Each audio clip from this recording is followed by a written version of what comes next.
एक निवेदन आपसे यह है कि इस हॉल में जो लोग 1 2 3 आए हैं, दोस्त लोग आए हैं, जिंदगी में दोस्तियों का सम्मान करना जो आपके बचपन से साथ चली हों। जो लोग अपने सहचरों का सम्मान नहीं करते, रास्ते उनका सम्मान नहीं करते, मंजिलें तो छोड़ दीजिए। ये मैं इसलिए कह रहा हूं कि एक छोटा सा शपथ ग्रहण समारोह होता है, उसमें कितने सारे अतिथि आते हैं पीछे खड़े होने के लिए। दुनिया का सबसे बड़ा शपथ ग्रहण समारोह हुआ, दुनिया का सबसे बड़ा राज्याभिषेक हुआ, जब 14 साल बाद राम लौट कर आए। उन्हें राजा घोषित करना था, भरत व्यवस्था कर रहे थे। एक मुख्यमंत्री शपथ लेता है तो कितनी भीड़ आती है। देखा था आपने, कर्नाटक में शपथ हुई थी, कितने लोग पीछे खड़े थे, बहुत सारे आए थे, फ्यूज बल्बों की झालर पूरी एकदम पीछे। हाँ, हमारा वाला लट्टू भी था। तो इतने सारे लोग आते हैं, लेकिन राम का राज्याभिषेक हुआ। भरत ने पूछा कि भाई साहब किसको बुला लें, गेस्ट किसे बुला लें। मर्यादा पुरुषोत्तम ने कहा कि बेटा मैं तो जंगल में था, तो मुझे पता नहीं कौन राजा हो गया कौन युवराज हो गया, तुम बुला लो किसी को भी।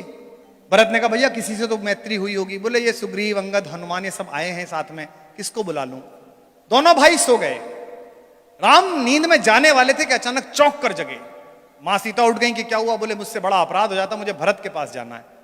नंदीग्राम गए, उसका दरवाजा खुलवाया और कहा भरत बड़ा अपराध हो जाता, एक दोस्त बना था, उसका एक एहसान भी है, अकेला मेरा वही गेस्ट है।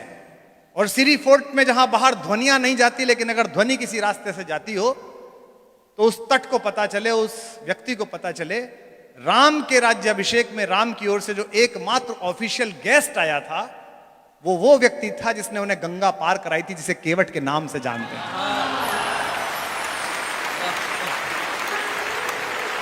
इसे कहते हैं मैत्रियां निभाना।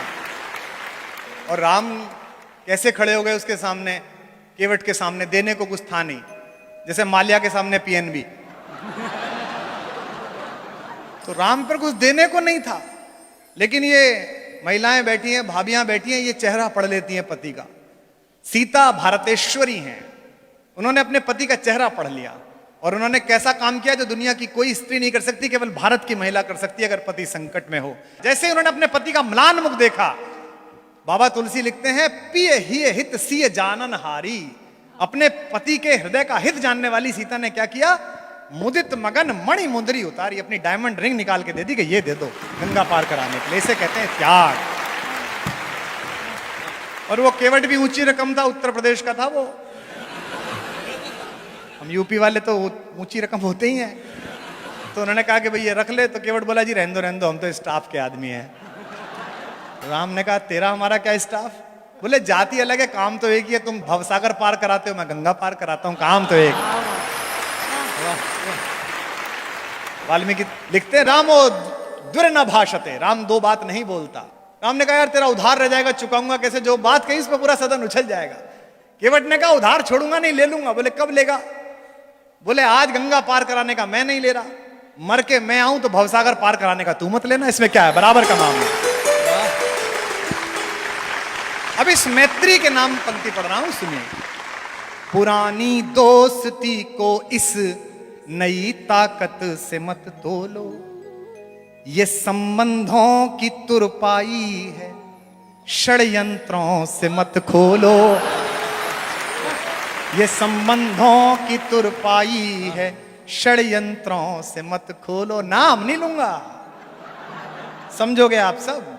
ये संबंधों की तुरपाई है, षड्यंत्रों से मत खोलो।